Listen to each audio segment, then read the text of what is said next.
Assalamualaikum warahmatullahi wabarakatuh. Bismillah, alhamdulillah, wa syukuri nikmatillah, la haula wa la quwata illa billahil aliyul adim. Orang yang beriman bertahan hidup hanya dengan membaca kalimah tauhid. Kalau dipahami, dibalik orang yang mati ditinggalkan rohnya. Diri manusia ada dua sisi, jasmani dan rohani. Keduanya wajib diilmuinya. Keilmuan yang ada di jasmani disebut syariat, meliputi tarekat yang dilakukan jasad disebut syariat, yang dilakukan pikiran dan hati disebut tarekat. Walau tidak mengikuti kelompok tarekat, sedangkan keilmuan yang ada di rohani disebut hakikat, meliputi makrifat wilayahnya jiwa atau rasa dalam jiwa yang berdekatan atau berhubungan dengan ruh. Hakikat wilayahnya ruh yang dapat terhubung dengan zatnya Tuhanmu, ruhmu. Karena hakikatnya yang telah bersaksi dan berjanji kepada pencipta semua alam semesta itu ruhmu. Saat setelah ruh ditiupkan dengan istilah Saat ruh diciptakan dengan istilah ruh ditiupkan, ruh itu suci karena langsung diciptakan oleh yang maha suci. Dan maha suci itu wajib berbeda.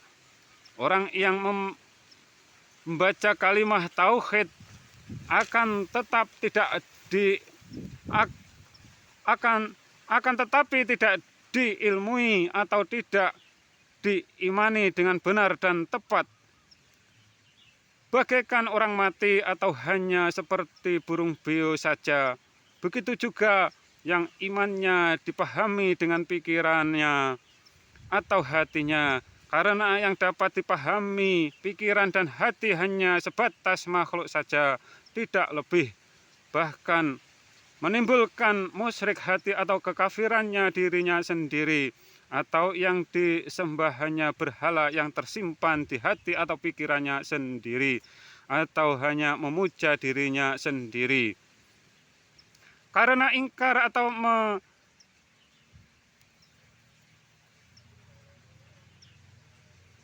atau meninggalkan seruan ayat Al-Quran dalam memahami zatnya Allah Subhanahu wa Ta'ala. Orang yang ingkar dengan seruan ayat Al-Quran juga bertauhid bermata sebelah, yang dikiaskan atau disabdakan baginda Nabi Muhammad SAW. Di akhir zaman akan ada Dajjal membelah Imam Al-Mahdi jadi dua bagian. Yang demikian mereka yang iman satu sisi ayat ketuhanan, Tuhan di atas titik-titik saja, dan ingkar sisi ayat ketuhanan, Tuhan dekat. Mereka memahami zatnya Allah Subhanahu wa Ta'ala mempunyai anggota badan dan bertempat. Yang hanya iman satu sisi ayat ketuhanan, Tuhan dekat saja, mereka ingkar sisi ayat ketuhanan, Tuhan di atas titik-titik.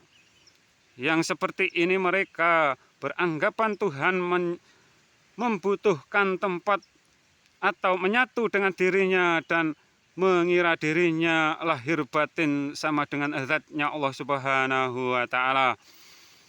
Dan ada juga yang tidak percaya dengan adanya zatnya Allah Subhanahu wa Ta'ala.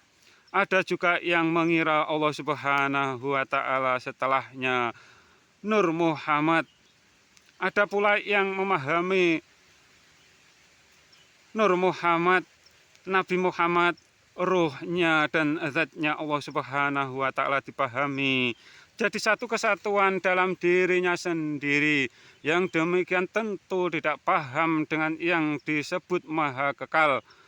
Maha kekal itu artinya tidak pindah-pindah, tidak membesar, tidak mengecil.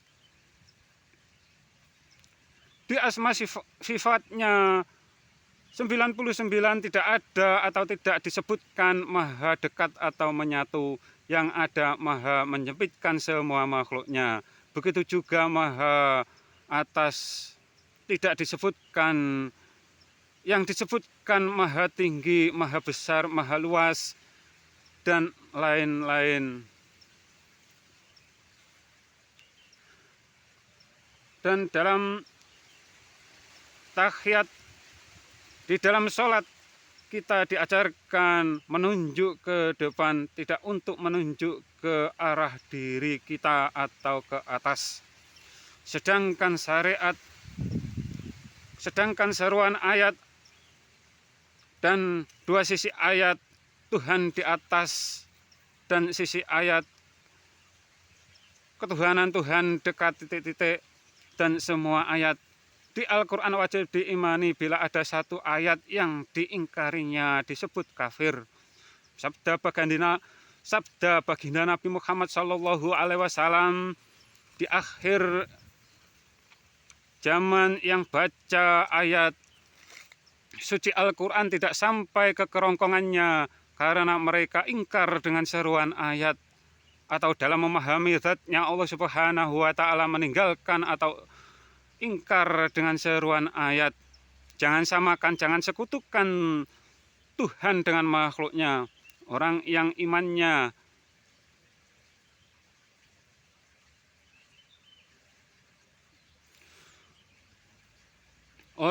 iman hanya bertahan hidup dengan membaca kalimat tauhid karena mereka beriman dan diilmui di wilayahnya rohaninya. Sedangkan yang membaca kalimat tauhid bagai orang yang mati karena imannya ditaruh atau dipahami dengan pikiran atau hatinya. Yang demikian mereka yang dipuja atau yang disembah hanya berhala yang tersimpan di hati atau pikirannya sendiri, hasil dari prasangkanya sendiri. Iman Islam itu kuncinya di bagian mana? Kalian iman dengan seruan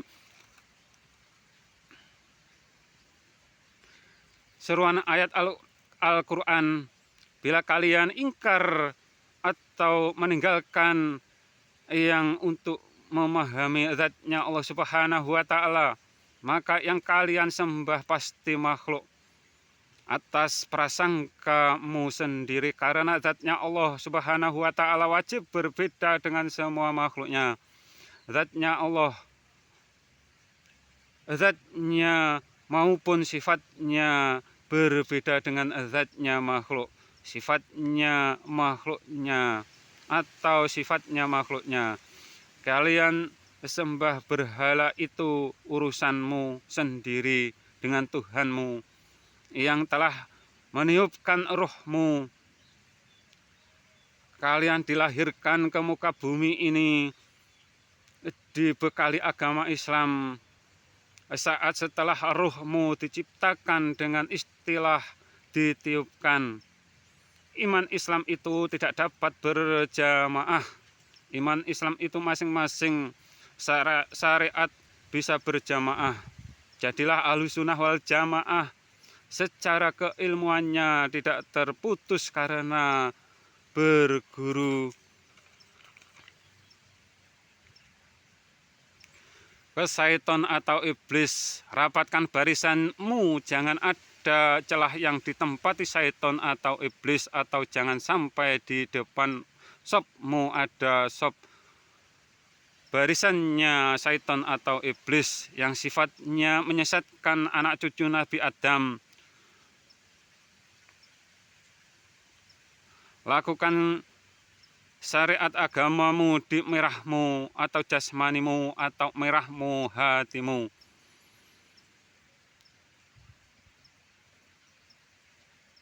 Letakkan imanmu di jiwamu atau putihmu atau di rasa dalam jiwa yang berhubungan berdekatan dengan ruhmu. Islammu di hijaumu, jati dirimu, ruhmu. Yang dibekali agama Islam itu ruhmu.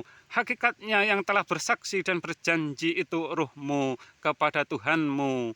Karena yang dikiaskan menjadi pengikutnya Dajjal, mereka yang dikiaskan menjadi pengikutnya Dajjal karena mereka yang ingkar dengan dirinya sendiri dan imannya ditaruh atau dipahami dengan pikiran atau hati. Mereka ingkar dengan seruan ayat Al-Quran dan hanya iman satu sisi ayat ketuhanan dan ingkar sisi ayat ketuhanan yang lain.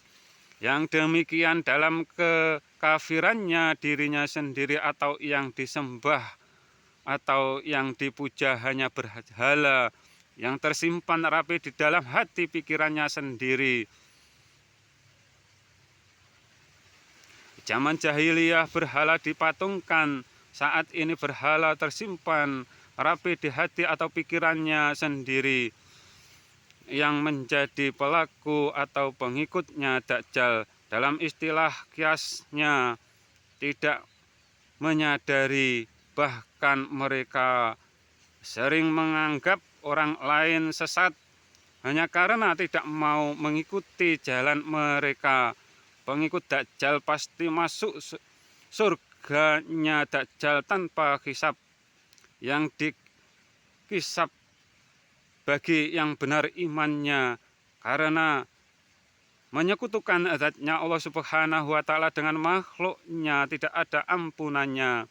Imanmu pintu surgamu, salah imanmu surga yang KW menantimu. Itu pasti. Bila ada salah kata mohon maaf. Wassalam.